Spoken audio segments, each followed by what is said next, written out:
trying to match up the varsity games with the JV games as much as possible. This is going to be a demanding schedule. There's some very good teams on there, but a difficult team too. And I want Coach Moore all about that. Tim Boroff, our varsity head coach.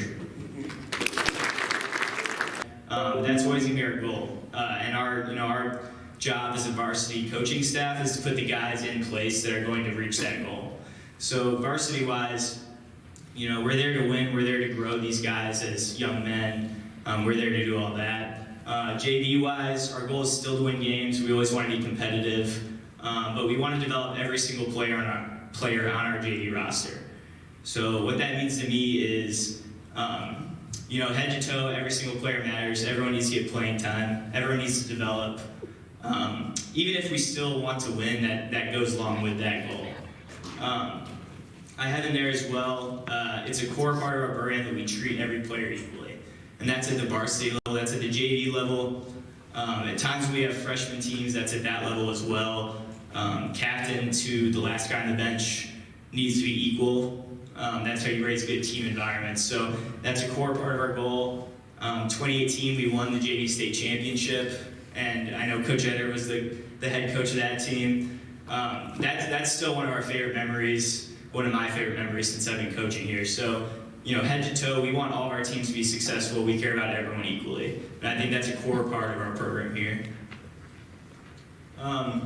Like Sheldon said, 27 days, I believe, until the season starts. So we're getting down to it. A lot of you guys, I would say you probably blinked and it's January. So we have to keep a lot of this stuff in mind and get optimized for the start line. So looking ahead, we have a lot of weekend and Saturday games. It's easiest to get to turf on Saturdays. So I know that a lot of guys want to work on Saturdays. I know that is a reality that a lot of you guys need to work. I would highly recommend treating lacrosse as your biggest commitment in the spring. I think that we teach a lot of good lessons by lacrosse being such a big commitment. And I think that it makes sense to move away from some of that work stuff to get the full experience that we give in the spring season. So highly recommend getting off all of your Saturdays. Now that we have the schedule out, look at the schedule and make sure you guys are off work. Make sure you guys have your responsibilities accounted for, right? Because we don't want all of you guys to miss any of these experiences. Like Sheldon said, we have 14 in-state games against 8 private schools.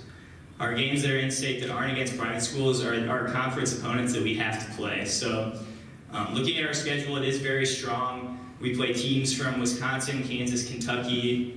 I believe we play state qualifiers from every one of those states, if not the state champions from those states.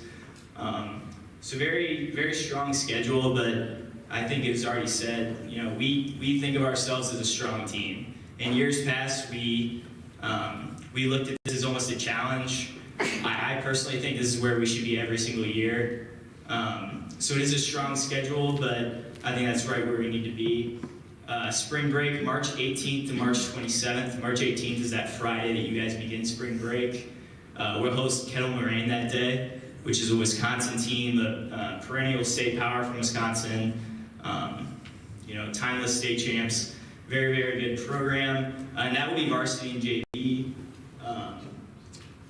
Again, varsity's traveling to Lexington and Louisville. Mitchell, who's our vice president, he's going to walk through a few things relating to his role. Good evening, everyone. I am Mitch Mitchell. I am the VP of the club, have been for the last couple of years.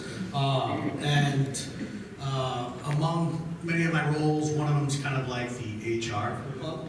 So I'm going to be going over some of those items. Expectations, code of conduct. Coach kind of talked a little bit about this. The boys are going to read through this. Whether you know it or not, you signed off on this when you registered. We do have that documented on the website, so if you want to refresh that, kind of what we are talking about. But we hold the players and the parents, like any other Eureka sport, to a high standard and high class. With the club, we follow the 24-hour rule. Whenever after a game or anything you want to address to a coach, we ask 24 hours. For those who've been playing for a while, you'll know there's a lot of emotion to these games, and sometimes the